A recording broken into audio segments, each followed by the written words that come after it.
Thanks for staying with us. Before we go into the hot topic of the day, we're going to bring in our first guest. So, about the Lagos State government has stressed the need for citizens to undergo compulsory blood donation regularly. According to the Commissioner of Health, Professor Akin Abayomi, at the commemoration of the World Blood Donor Day 2022, he said the state would need 100,000 units of blood annually. Joining us on the show is Executive Secretary, Lagos State Blood Transfusion Service, Dr. Bodunrin Oshikomaya. Welcome to the show. Thank you very much for having me once again. So I have been to your office, and I know that you actually operate a very organized sector where you actually get people, you counsel them on what they need to do, how they need to give their blood. I actually enjoyed it. But tell us, it's World Blood Day was recently celebrated. Yes, please. What's the message this year? What are you trying to get people to do this year? As usual, what is done every year is that we want to encourage people to be voluntary donors and encourage people that are already voluntary donors to donate blood regularly. Not that you donate blood once a year and you tell us that you're a voluntary donor. So we want regular donation. And then we also use opportunity to tell the government what our needs are and what should be done to improve voluntary donation. And lastly, there's a special message this year to portray and show up people that have received blood. So recipients of blood came out to tell others that they received blood, and they are very, very appreciative of the voluntary donors that gave them this blood. So the slogan for this year was donating blood is an act of solidarity, join the effort and save lives. So we are taking blood donation from just an act of altruism to an act of solidarity, because it involves every aspect. If I donate blood, the surgeries will be fine, patients will get better, there will be less death. So it's an effort for everybody to put together to make sure that healthcare services are very, very good on the long run. As Ora was introducing the topic now, I noticed that there must be a deficit. If you say 100,000. Yes. No, it's actually 100,000 more. So using the WHO mandate, it says that 1 to 2% of the population of an environment is what is needed to provide the blood needs. So if you use the 20 million estimated population, which you definitely know is much more in Lagos State, we take a percent, that's 1% of 20 million. Right. We expect about 200,000. That is the least that we know that we need. But we know that our population is definitely more than 20 million. Oh. So last year, the Lagos State Blood Transfusion Service got about 103,000. And remember that some of them will be screened, some of them will be positive. So the ones that was usable for transfusion, safe for transfusion, was about 100,000. So looking at what WHO said and what we got last year, we need 100,000 more this year. So we pray not to find ourselves in the situation where we will need blood, but that's the reality of life. Earlier this year, a friend's kids were in an accident, and it was a very terrible situation. We got to the hospital and we had to get blood. You know, it was a case of matching the types, and it was tough. And that was when it dawned on me how important this journey of donation is. I know that the Lagos State government does this thing if a pregnant woman goes to register, they make sure that the person's husband donates blood thereabout.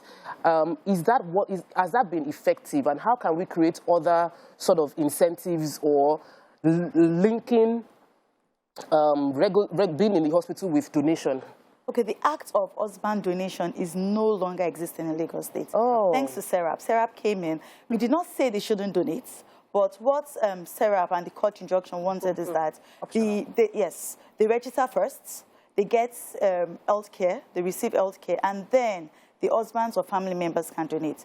Because during that period, we made the blood donation more important than the care of the pregnant women. And we started having issues of pregnant women dying or having complications. And some of them were going to other forms of contemporary medicine to receive health care during childbirth. So the exercise now is you register first, and then the husbands or the relatives donate. But there's a problem with that, because it is not being forced. Many of them, it's optional, as you said. They don't usually come. What about incentives? Well, we give incentives for voluntary donors. If you are a replacement Yes, you gave me a kind of malt drink. Malt drink. And I think you gave me a bag too. You get a bag. You gave me a bag. I took your blood tonic. Yeah, some blood tonic. They gave me 2 bottles. Yeah, so we try to give incentive to voluntary donors so that we encourage regular donation. But if you are a replacement donor, we do not give incentives like that. Instead, once you come as a replacement donor, we do our best to convert you to a voluntary donor. And we tell you that, you know what, you've done this for somebody. Can you come back next time and do it for somebody you don't know? And then when they come back, the incentive continues so that we retain them in that pool. I'm going to go on a different tangent. You know, if I come as a voluntary donor, I'm too old now. You're not too old. I am. Oh, really? 61. You can't take her blood? Yes, if she has never donated before the age of 60, we can't donate. You can't donate. So, but if someone comes as a voluntary donor, Yes. and then you screen the blood, and then the person has one kind of disease or the other, how are you going to help that person? Because the person has come and voluntarily, oh yeah, I want to donate my blood. But that's helpful. He or she now discovers he has one or two life-threatening diseases. What can you do for that person? So first of all, the only screening exercise you do for voluntary donors is their blood pressure, the pulse, the weight, and the hemoglobin level. We don't do the viral screen for voluntary donors. So once the blood is collected, because you've come in voluntarily and we don't want to scare you off, so once the blood is collected, then we screen using the 4th generation ELISA technology. If there is any positive virus there, we will call the donor. Definitely, know there's a form of counseling done before then. So you would expect the call, oh, we did this test and we found this positive, or we will need to repeat your test. Sometimes you call them back. Before we tell them that it's positive, we call them back and then you will repeat the test or we'll send them elsewhere to repeat the test. If it is still positive, we have a form of arrangement with some particular hospitals. So in General Hospital Lagos, where we reside, there's a facility there. We have a form of a relationship with the gastroenterologist there and the HIV clinic there. And then we refer them, we ensure that they get health care. Same thing at General Hospital, where the voluntary donation center is. And we have encouraged all the other hospitals that once you have a voluntary donor that is positive for any of these transmissible infectious agents, you must ensure that they get access to health care. I must testify to the high level of technology that is available to you. I mean, it's a world, your center is, I don't know what a world-class center looks like, but for me, it's close enough. So because when I went there, I'm like, am I still in Nigeria? What's going on here? It was well put together, and I think even you running that place shows that you know your salt in this. But when people are scared, you know, they feel like when they come to you, you might transmit something to them. Like how properly equipped are you to ensure that when you come in, it's clean and smooth and there are no issues? Well, first of all, the environment matters. You know, once you go to a dirty environment, even before anything is done, you're afraid of any form of infection. So we make sure that that facility is clean. We make sure that the aesthetics are beautiful. Because if you are relaxed in an environment, you don't start thinking of... I like your chair. It's beautiful. Yes, thank you very much. Thanks to Mr. Governor. Thanks to the Honorable Commissioner of Health. They actually pushed it to make sure we get what we wanted. So after that, we try to open up everything in your presence.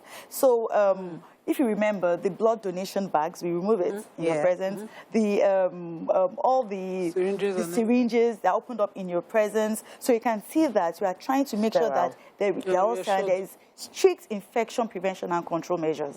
Okay. So everything is on your presence. You see it. So before you just highlight some of these the benefits of donating blood, aside, giving the blood, some benefits to yourself. Yeah. So the first thing is that you have a health check. As I always say, many of us don't like going to the hospital. Even the doctors and nurses, they don't want to do a health check. Even those that work within the hospital. So you have a mini health check. You have your blood pressure checked. You have your weights, and if it's too much, you check your BMI too. So we do all these initial preliminary health checks. Also, you get to know your blood level. Many people do not know they are working anemic. As I tell people, don't fight on the street. You don't know what anybody has in them.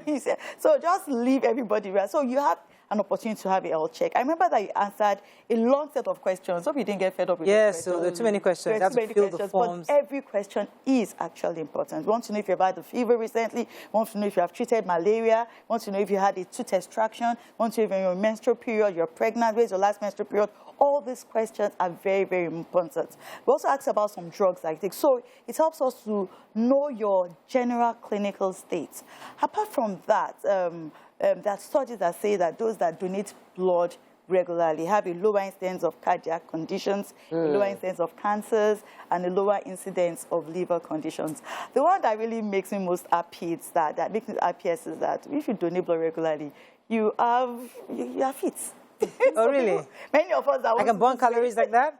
Yes, you burn calories. So once that blood comes out, about 620 calories comes out. How many? 620 calories. Oh, that's a burger right there. Per blood donation. Nice. So if you donate blood regularly, you have to keep fit. You have to maintain. Although we have to wrap up on you, because I remember this Burna Boy story.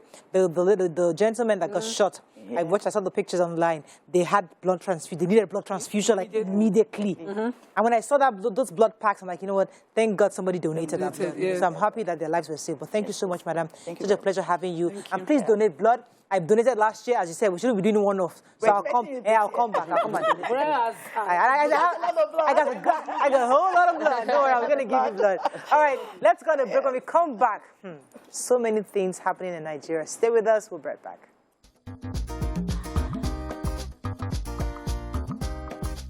Stay tuned. Your View will be right back.